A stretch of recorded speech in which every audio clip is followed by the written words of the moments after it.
Nos encontramos en el ITAM, en la Ciudad de México. Tenemos el privilegio de que la doctora Denise Dresser haya aceptado una entrevista con nosotros en este esfuerzo por entender un poquito lo que está ocurriendo en el país. Muchas gracias, doctora, por la aceptación a esta entrevista. No, gracias por la invitación. Doctora, en esta fase que estamos viviendo, ¿cómo ve usted al país en el ámbito general, en la cuestión política? Bueno, somos una democracia bastante disfuncional, y quizá pondría democracia entre comillas, porque creo que hay mucho que celebrar en contraste con hace 20 años, cuando cada proceso electoral estaba plagado de irregularidades, de fraudes, de desconfianza ciudadana, y que ahora las elecciones se han vuelto un instrumento de transformación política significativa. Pero a pesar de ello, aunque hay avances que celebrar, hay enormes lagunas e incluso yo diría en algunos ámbitos retrocesos. Siempre digo que México es una democracia que funciona muy bien para sus partidos y para sus élites políticas, pero no funciona muy bien para sus ciudadanos. ¿Y a qué me refiero con eso? Bueno, que no se nos hace más, se nos pide solamente que vayamos a las urnas cada 3 años, cada 6 años, y mientras tanto contemplamos lo que hace la clase política o lo padecemos, pero en realidad sin poder hacer mucho al respecto, porque todavía faltan ingredientes fundamentales de rendición de cuentas, lo que la literatura en ciencia política llama eso de accountability. Falta mucha participación ciudadana. Y falta, bueno, reducir el costo de una democracia que es cada vez más onerosa para los contribuyentes. El año pasado el Instituto Federal Electoral le dio a los partidos más de 500 millones de dólares para sus campañas, y el 80% de esa cantidad se fue a los medios para financiar esos spots que acabaron dividiéndonos y polarizando al país. Y el hecho, por ejemplo, de que no haya reelección legislativa, que no haya mecanismos para premiar o para castigar a aquellos que toman decisiones muchas veces alejadas del interés público y de nosotros los ciudadanos. Y bueno, la parálisis legislativa que con frecuencia se vive por el hecho de que somos un sistema presidencial, pero uno en el cual el gobierno, el presidente no tiene una mayoría legislativa en el Congreso.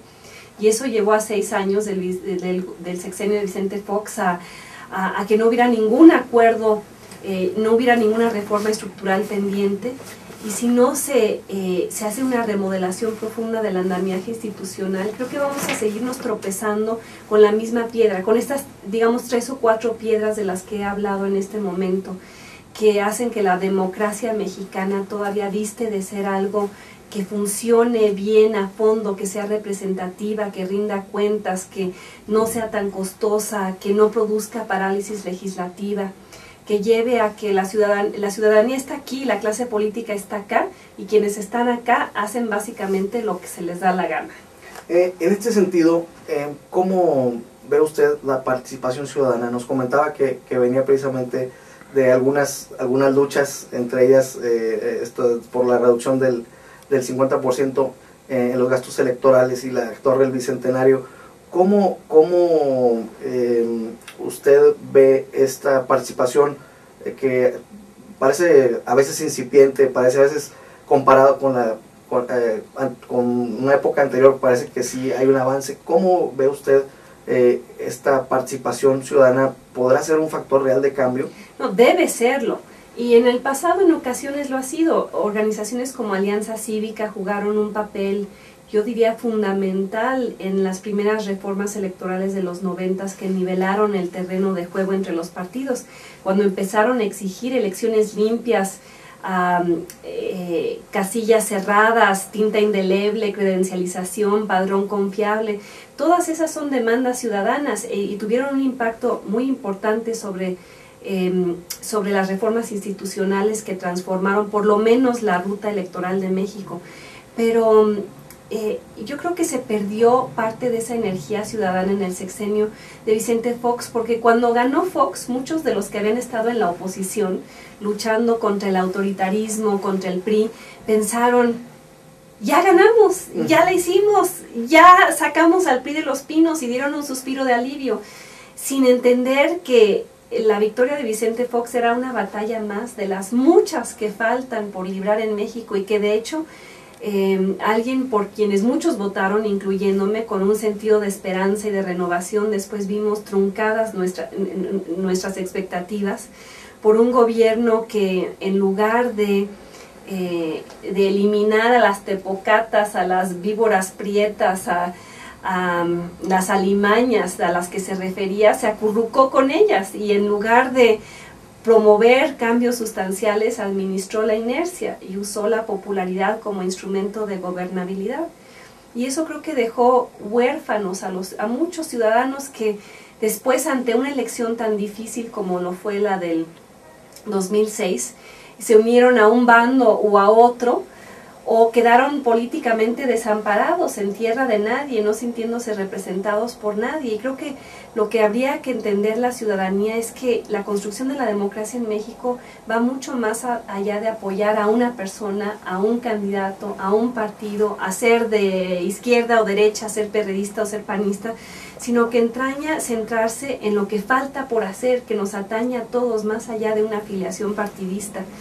Y lamentablemente creo que hay demasiados ciudadanos que viven en la lógica del por lo menos, ¿no? Por lo menos hay estabilidad económica, por lo menos hay elecciones, bueno, por lo menos algunos dirán no está gobernando López Obrador, o quienes apoyan a López Obrador dirán, bueno, por lo menos no vamos a dejar que el presidente espurio tome posesión.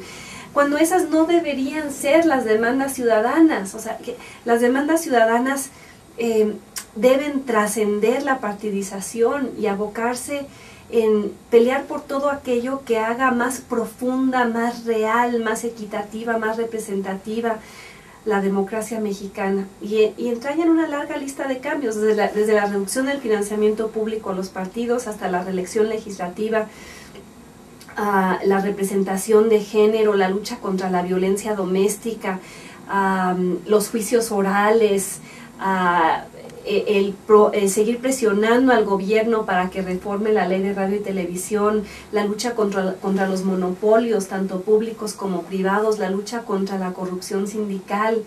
O sea, toda esa larga lista de pendientes que muchas veces los ciudadanos mexicanos creo que ignoran, o que también demasiados, según mi perspectiva, viven en, yo lo llamo el laberinto de la conformidad. Octavio Paz hablaba del laberinto de la soledad.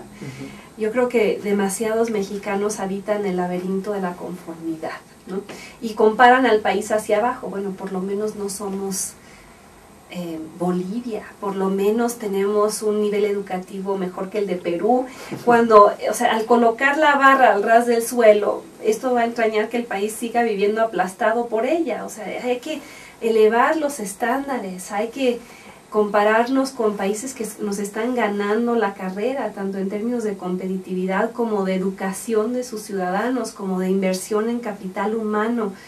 Y bueno, yo siempre digo que vivo en la indignación permanente y creo que esa debería ser la guía cotidiana de cualquier ciudadano en este país, porque hay tanto frente a lo cual indignarse.